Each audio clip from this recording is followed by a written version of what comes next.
মিঠামইন, অষ্টগ্রাম ও তারাইল হাওর অধ্যুষিত উপজেলার নদী ও হাওরে এখন হাঁস পালনের প্রবণতা ত্বরান্বিত। কম পুঁজি ও সহজলভ্য প্রাকৃতিক খাদ্য যেমন শামুক ও ঝিনুকের মাধ্যমে খামারিরা লাভজনক আয় করছেন। পানিতে খামার করলে আলাদা জমি লাগে না, ফলে খরচ কম, তাই মৌসুমে লাভ ভালো বলছেন খামারিরা। খামারের মতো হবে, বেশি হবে। আমরা এগুলো যদি ভালো করে লালন পালন করতে পারি, অথবা ডিম দিতে পারি, তাহলে অনেক লাভবান হয়। 300 থেকে শুরু করছি। হ্যাঁ, সাইজের প্রচুর, আস কম 40,000 আসা। যদি মুখ দুবার না হয় মনে করে আস বিক্রি নিয়ে লাভ, মানে ডিম ফাড়া নিয়ে লাভ।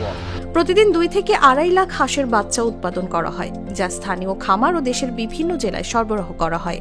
বর্তমানে কিশোরগঞ্জে প্রায় 2000 খামারে 25 লাখের বেশি হাঁস লালন পালন হচ্ছে।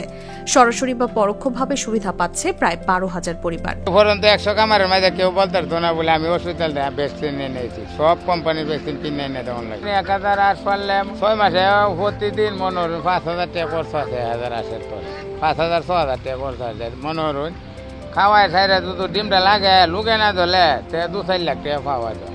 হাঁসের ডিম পাইকাররা সরাসরি নিয়ে যায় ঢাকা, চট্টগ্রামে। তবে রোগ হলে দ্রুত ডাক্তার পাওয়ার সুযোগ কম, কাজেই মোবাইল ভেট টিম থাকলে ক্ষতি অনেক কমে যেত বলছেন চাষিরা। সরকারি পৃষ্ঠপোষকতা, বাজার সংযোগ, টিকাদান ও মোবাইল ভেট সেবা থাকলে হাওরের হাঁস পালন শুধু স্থানীয় জীবিকার খাতেই সীমাবদ্ধ থাকবে না, দেশের অর্থনীতিতেও বড় অবদান রাখতে পারবে বলছেন হ্যাচারি উদ্যোক্তারা। জেলা প্রাণী সম্পদ কর্মকর্তা বলেন, খামারিদের প্রশিক্ষণ, টিকাদান ও পরামর্শ সহ প্রয়োজনীয় সহায়তা দিয়ে এই খাতকে আরো প্রসারিত করা হচ্ছে।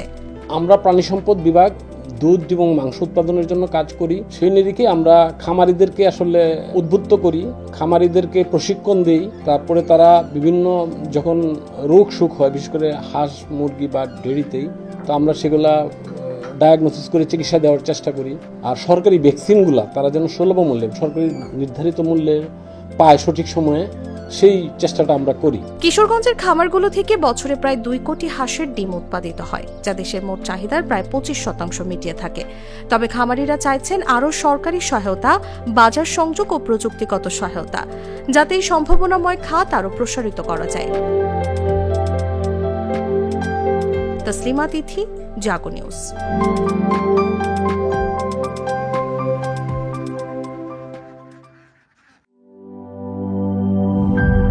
নাটাজেলি আর পানীয়র এক অসম কম্বিনেশন, ড্রিঙ্কো।